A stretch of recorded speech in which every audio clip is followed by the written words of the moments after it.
Good morning, class. My name is Jarrell. My topic is helping the homeless. I am here to persuade you all to act on a problem we have in Dallas with the homeless. I have some solutions and will name a place that's helping solve this problem. I use the following sources for my speech: Los Angeles Times, Ken West News Service, Stateline, Tribune, Business News, New York Times, The Lancet, and Daily Record.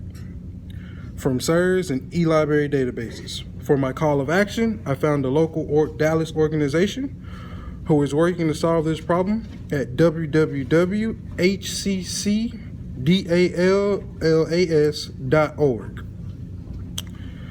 A study from the Wisconsin Hope Lab found that in 2016, 14% of community college students had been homeless at some point.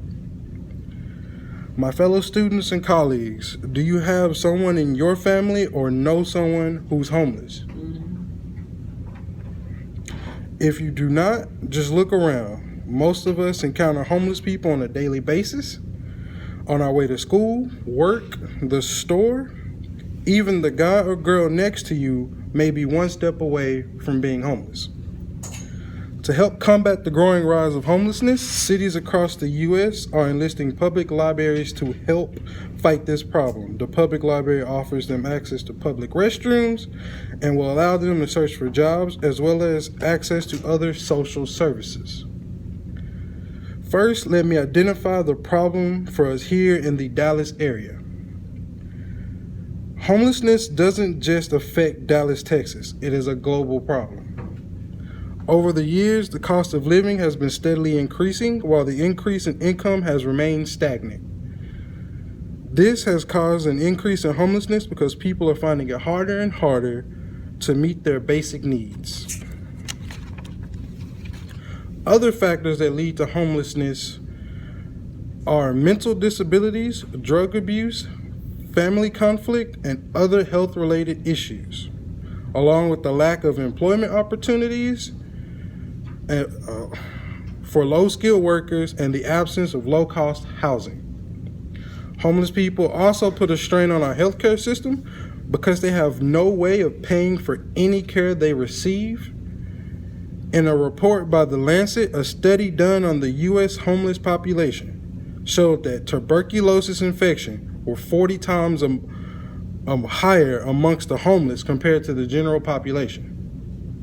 Now that I have discussed problems of the homelessness, let's discuss some possible solutions for this problem. In New Jersey, for example, the introduction of tiny homes by the Boonton Housing Authority has benefited their low-income and homeless residents because to live in these tiny homes, the resident only has to pay 30% of whatever the household income is.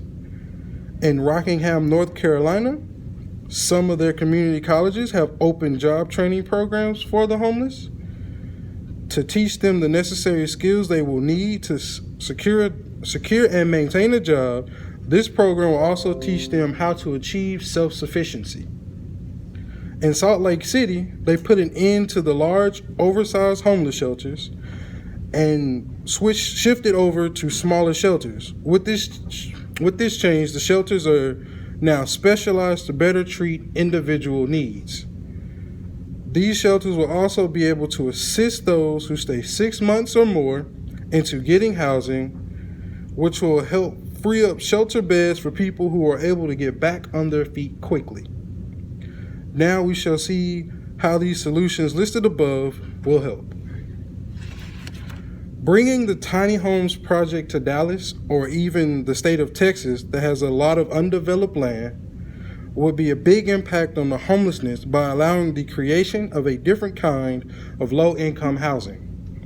Our Dallas community colleges already do a lot for the community, but opening a training workshop for the homeless, teaching them the things they need to become self-sufficient, would help in educating the homeless. Like I mentioned above, but in conjunction with the bigger shelters, the city could use the smaller shelters to treat individual needs, along helping those long-term stayers get housing This could open a way for a homeless person to transition from being homeless to a productive member of society. Some of the steps you can do to act against this problem: by donating to the Housing Crisis Center. They help prevent homelessness and stabilize those at risk in decent, affordable, and permanent housing. They are located at 4210 Junior Street, 4th floor, Dallas, Texas, 75246. To reach them, call 214-828-4244, or you can visit them at www.hccdallas.org. Their website also hosts information to other organizations such as the Domestic Violence Shelter Hope's Door. I chose this topic because I was almost homeless at once between 2013 and 2014. I had surgery on my right shoulder rotator cuff. I lost my job, unable to work or provide for myself. I was one step away from losing everything. Today we have discussed help for the homeless, some solutions, and where to go to get help solving these problems. Thank you.